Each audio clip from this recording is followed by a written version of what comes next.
Welcome to the Solar Wilson Conversation. This is a forum where we share our views through the lens of a Nigerian, lesbian, legally married couple. I am Margaret Solar Wilson.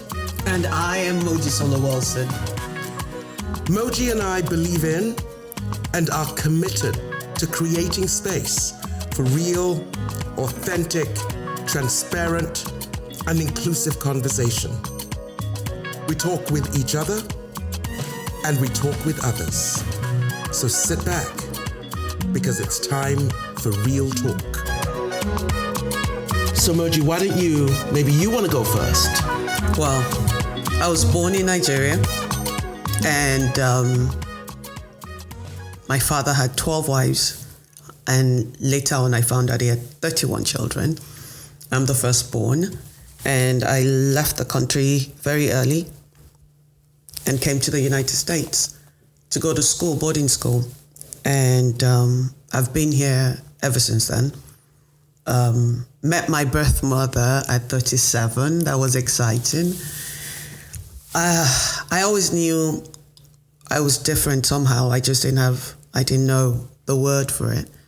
I just knew that my first ever crush and relationship was at 14 with a young girl that lived in my neighborhood. And we dated for about a year. And after that, growing up, being a Christian and things, I was taught that, you had to be heterosexual to be normal, and being gay was an abomination and would go to hell. So that's quite a bit that you've shared. And when I heard the story, first of all, I guess going back right to the beginning, what does it feel like to meet your birth mother at 37? I can't imagine, I knew my mother all my life till she died when she was 90 a couple of years ago. So when you say you met your birth mother at 37, I just can't even imagine what that must feel like. What did it feel like for you? Well, I had a lot of mothers, of course, because my stepmothers stepped in. And up until I was 9, I thought mommy, that's the lady I call my mother, she's mommy, and my birth mother is my mother. But I thought she was my mother until my brother on my 9th birthday decided, because he was angry with me, he would tell me that mommy wasn't really my mom. And so I was very angry. I stopped trusting a lot of people. And when my mother finally reached out, I was already living in the United States, and a lot was going on in my life at that time. And I invited her over. I remember the first day I saw her at the airport.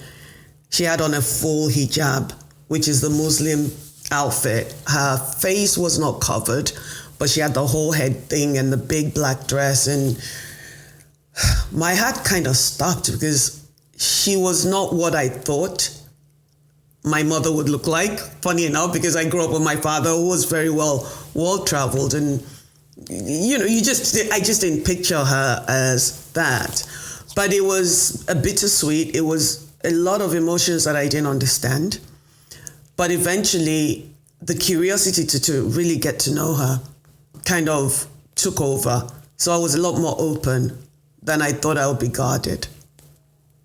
That's fascinating. I remember once I was talking to my mother when she was probably in her 70s, and my mom. I would describe my mother more as a friend than a mother. We grew. She was actually a pretty strict parent, but strict and loving, which is, it's always a weird combination. And then when I became an adult, we grew to be friends. And I realized that. I remember speaking with her one day and saying, if someone walked up to me right now and told me you were not my mother, and presented somebody to me as my birth mother, I would not be interested in the least in meeting that person because you're my friend. Yeah. And so the whole concept of motherhood for me changed as I became older. And I share that to ask, what came first when you met your mother? How did you navigate engagement? Should I deal with this person as a mother figure, or should I get to know her first as a friend? You know, there's always that child inside one, I believe, that is looking for a mother first. And for me, I wanted her to be my mother, even though I was a 37-year-old adult with, I believe, 4 children at that point, or whatever the number of children was. But I wanted to be her child. And then because I had left Nigeria at a very early age, I believe I didn't understand the culture. For instance, when she called me Mama, I was very upset. And I held it against her for many years until I met you, and you actually explained it to me 10-something odd years later.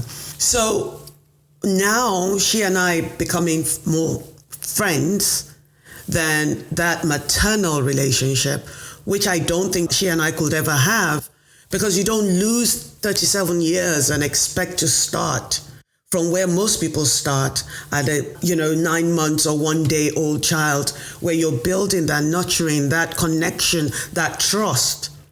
For me and her, I don't think we'll ever have that, but we're building a friendship that's different. I feel almost safe with her, because I can't say I feel safe with her, but we're getting there. And I think the friendship actually is more worthy to me than a mother would be. And with my stepmother, when she left, like every other mother that came through my father's doors, she left me behind. So that motherly relationship, after the age of 10, I never had it. So there's nothing to compare it to. But I'm grateful that I have the opportunity, because today's her birthday. She's 87 today. And it's just great to be able to laugh with somebody that I have DNA connection with. But I realize now in my where I am in my life, in my journey, that DNA or blood is not what makes one your family. Yeah, it's an interesting concept.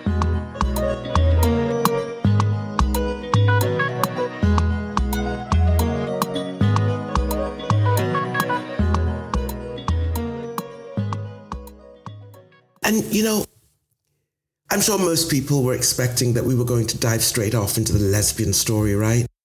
Nigerians, how do you become lesbians? And I think one of the things that, are you born lesbians? Are lesbians made? Is it a choice? It is a preference? Those conversations that we often have to suffer through that are quite annoying depending on how it's expressed. And it's interesting that we start off with a conversation about mothers. Because it's always about a beginning. You had how many stepmothers? 12. 12. I had 2 stepmothers, as you know. I didn't have a relationship with any of them. I don't have any animosity towards them. I just didn't know them as people. I didn't live with any of them either, so I didn't know them as people. What was it like to grow up with 12 stepmothers? It was very chaotic, because you never know from one minute to the other what's going to happen, who's going to stay. People were coming in and people were going out. There was no sense of security. And with each stepmother, the staff slightly changes. So now you have to build a rapport with the new houseboy, the chef, everything almost, if sometimes a driver. But in all of that, as an adult now, it's part of the tools that I use to navigate the world. I find myself having the ability to love a person or connect with a human being authentically as they come to me. I appreciate what it is that they have to bring to the table, and I'm able to let them go. And a lot of times people don't realize the value in their journey to becoming who they are. Because if I didn't grow up like that, a lot of the things that's happened to me in the past 10 years in the past 15 years since I came out, I would not have been able to handle it. So it's interesting that you say that, right? Because, Moji, sometimes I've often asked myself, as a lesbian, did I did I view my mother differently, right? As a Nigerian lesbian girl, I've often asked myself, did that affect the way I viewed my mother? Did it affect the way I viewed motherhood? And particularly as, coming out. How did my mother impact my decision to do that? I've often asked myself that. And I think that, as you know, I realized that I was different before I even knew what the word lesbian meant. And I realized probably around the same time that there was something intrinsically unfair in the way girls were treated in Nigeria, compared to boys. And because I came from a divorced family, well, not divorced, my parents were Catholic, so they didn't get a divorce. My father just essentially left. But because I came from a broken home, like we referred to it in those days, it hurt me to see what my mother had to go through. And as a young child, I was often very angry. Interestingly enough, I wasn't interested in why my father walked away. I was just angered by the challenges that my mother had to go through, which even at that age were, it was clear to me that that was happening because she was a woman. And in a way, it fueled my determination to stay different. It was almost like a sign of rebellion. And yet when I had to make the decision to come out, the very same woman, my mother, who had empowered me to be a strong female, a strong woman, was the one person that I was most terrified would reject me. It was a strange feeling, and I lost years. Yeah. Because when I eventually did come out, she was the one person who accepted me. It was just so weird. And I had the same experience with your mum. Yeah, but for me, it was quite shocking because my mother is an Alaja. She's a Muslim. Muslims are very strict when it comes to these things. And I remember her saying, you should have told me. I know so many people. I grew up in Kaduna, so this is nothing new. You should have told me. And I regretted those many, many years that I did not tell her. But in your case, Margaret, I think your mom knew way before you knew. I think your mom accepted that her child was different way before. And I also believe your mother is one of the most educated human beings that I've ever met in my life. Because she had this worldview that I did not understand. She was so open. Like when we met her for the first, she started calling me before we even told her. Remember? She would just call me out of the blues. She knew because of the way we engaged with each other that we were partners, not just, platonic friends. She treated me like one of the wives before we told her. She would send me presents and things. I just believe she knew. I think she always knew. That's why she allowed you to dress in what society considers to be masculine clothing. That's why she allowed your brother to give you his hand-me-downs. Wouldn't you say? I do agree, although I don't think my brother had a choice. I just took his clothes when he wasn't looking. Yeah. Yeah, she was interesting. She was really interesting.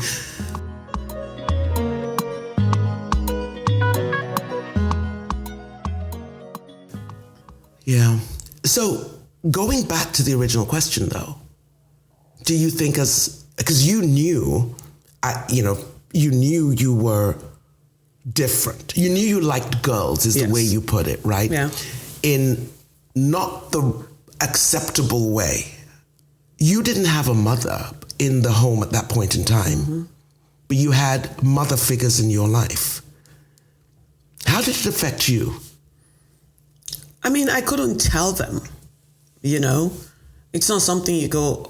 I went to boarding school in Nigeria, so it was all over, all around me, girls with girls. But it was more like a sport. It wasn't a way of life. It was, Sade will be dating, let's say, Bayo, and Sade would also be friends with, quotation marks here, with Bumi. So it was so normal. It was like nothing to it until we all left school. And now it became a thing of shame.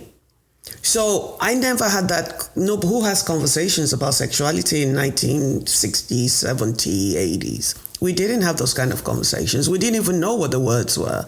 I didn't know what gay was until I came to the United States. And it wasn't until I came out that I allowed myself to go back into my memories and pull out the uncles and uncles that lived together that I now know are gay, pull out the aunties and aunties that always lived together, that I now know are gay. As a matter of fact, 2 of my family members came up to me and they're almost in their 70s. So there was no conversation in those days. And that was one of the hardest things because most of us walked around feeling something was wrong. So a lot of my friends that are gay anyways, they became overachievers. We had to be the best at everything we did. We did the best we could. I thought if I won a gold medal in the National African Games that I would be okay. And I still wasn't. With all my gold and silver medals as a runner, I just, you just keep doing what you can until you have an awakening, basically an acceptance or a walk away from who you are. And we all came to some point. I was 36 when I made that turn, to try to be normal, to try to do things society expected of me, and it didn't work out well. So it's interesting listening to you. I still continue to think about mothers, and our mothers are so different. My mother was a staunch Catholic. Your mother's Muslim. Yeah. They're both traditional Nigerian mothers. They both come out of the same era. Pretty close in age. I think my mother's a bit older than yours. Mm-hmm. They're both Nigerian, but from strikingly different parts of the country. And yet, they both accepted us. We hear a lot of stories about young Nigerians who are, like us, afraid to come out to their parents. Do you think it's just that our mothers are different? Or do you think sometimes LGBTQ Nigerian children underestimate what I can only describe as the power of the love of a mother? I am a mother. I'm a biological mother. I carried 4 people in my body. We share the same blood. There's a connection that I can't explain that a mother has with, a biological mother has with their child. I don't think our mothers are different. I think our mothers have been through enough in life to understand, they've been exposed to different things. Your mother lived in the UK. Mine had the opportunity to come here for a minute, but she's also been exposed to different cultures and different people, and she's moved around Nigeria a little bit. So her mind is a bit more open, just like your mother. And I think when you talk to most mothers, like I have done,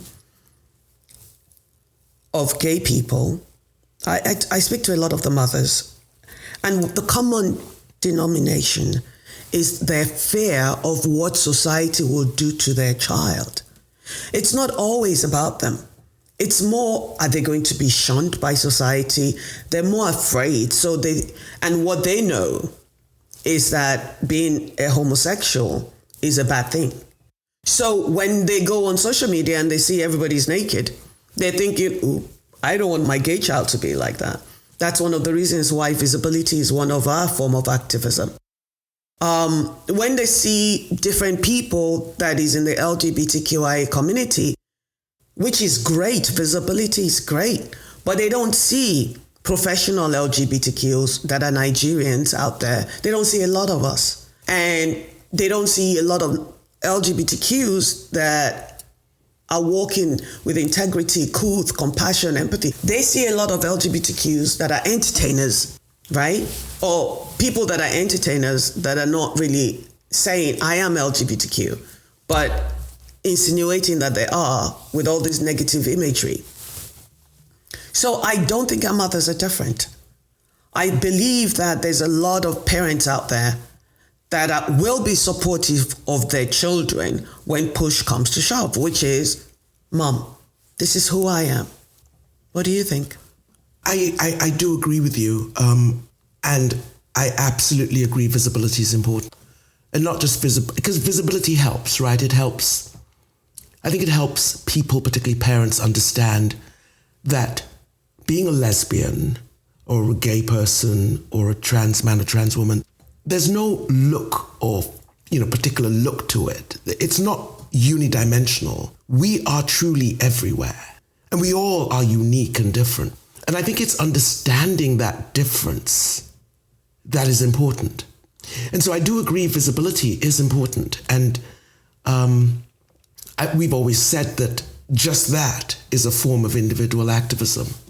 I do think that there's something else that might play in with mothers as well, particularly in a country like Nigeria, where a woman's role is to have children, right? That is, for someone like me who is consciously child-free, that's a whole challenging walk and a story for another day.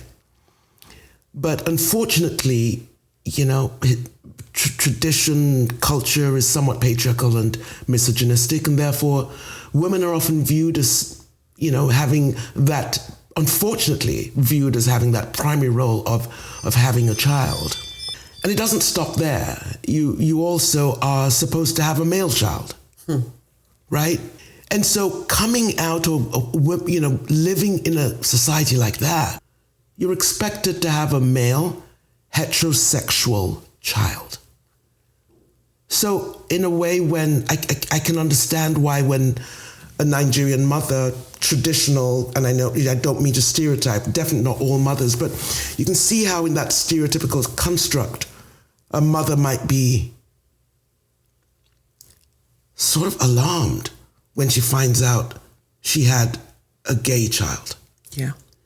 So it's really more complicated than we often make it seem. And I often hurt when parents are labeled as, homophobic off the bat, which is not to say that there are not some that are homophobes, but I think it's way more complex than a simple descriptive label.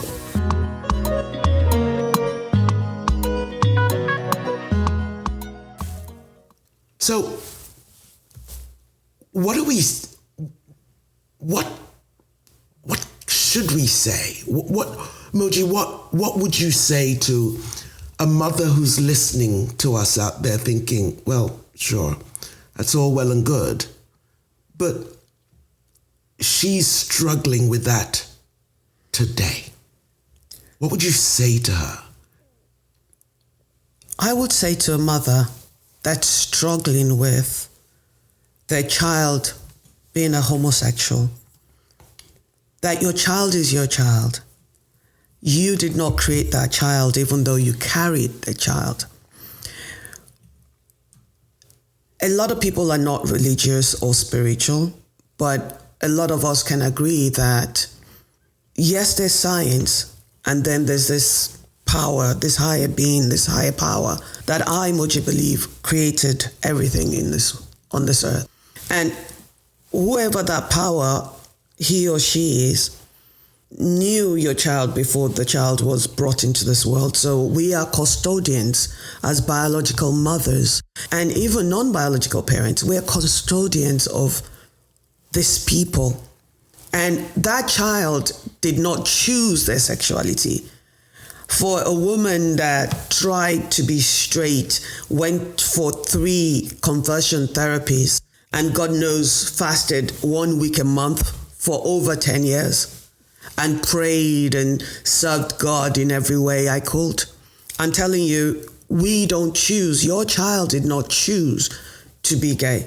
So your love for your child will never change, but you are in control of how you manifest your fear, right? You are. You can either choose to help break your child some more like society does, or you can choose to walk with your child and be open to learn and to help them discover who they are, because it's a journey to self. I came out of 40. It took me, from 14 to 40 to accept myself, because you'll find that most people that don't have the support of their parents, we suffer a lot more than those people that have the support of a parent, maybe not both. But as a biological mother, I'm asking you to see humanity first in your child and to study and ask questions. And you can always email us, Margaret and I, and ask us questions and to help you guide you through that journey. It's not an easy walk. But keep your heart open, keep your mind open, continue to encourage them to be their authentic self and to make safe choices, healthy, safe choices. Part of the reasons why a lot of children start sleeping around and things is because they don't have the support and they think they can get it that way. What do you say? I definitely would agree with your comments. I think that if there's a mother out there who's struggling with accepting the fact that their child is a lesbian, particularly in a country like Nigeria, I think it's important to recognize that a young girl in Nigeria is already going through a lot. She's going through the way society views her gender. She's going through the way society views her status in society. She's going through, unfortunately, a lot of harassment that goes on. And now she has a sexuality layer. I think there's power in knowledge and in community and in reaching out to hear and learn about other people's stories, and just to being accepting of your child's journey. Because you said it right. You have a choice either to support your child or to add to your child's suffering and pain and break them even more. And I think it's important to mention that there are several organizations that help support parents through these challenging times and also help support children. And I think at the end of the day, it wasn't an easy walk for us because when you think about our stories, our journey to coming out, and the reason why we didn't come out soon, I didn't come out till I was 29, was we took on that burden of shame. We took on the burden of guilt. We deprived ourselves of the support of, in my case, a mother and brother that would have walked with me. Yeah. Basically because we were laboring under shame. And the goal of our conversation today is really because we firmly believe that no one should have to go through what we went through if there's any way we can help make the journey lighter. Moji, last words for the audience before we leave? Thank you so much for listening to our podcast, and we hope to have you back again. Thank you to everyone for listening in to the Solar Wilson Conversation, where we share our views through the lens of a Nigerian, lesbian, legally married couple. So signing off, I am Margaret Solar Wilson. And I am Moji Solar Wilson. And as usual, we leave you with our message. Be authentic. Your voice is unique and your words are truth. Your story is powerful. Never, ever be afraid to share your unique perspective and story with the world. Your story will touch someone. Thanks again for listening, and we'll see you next week.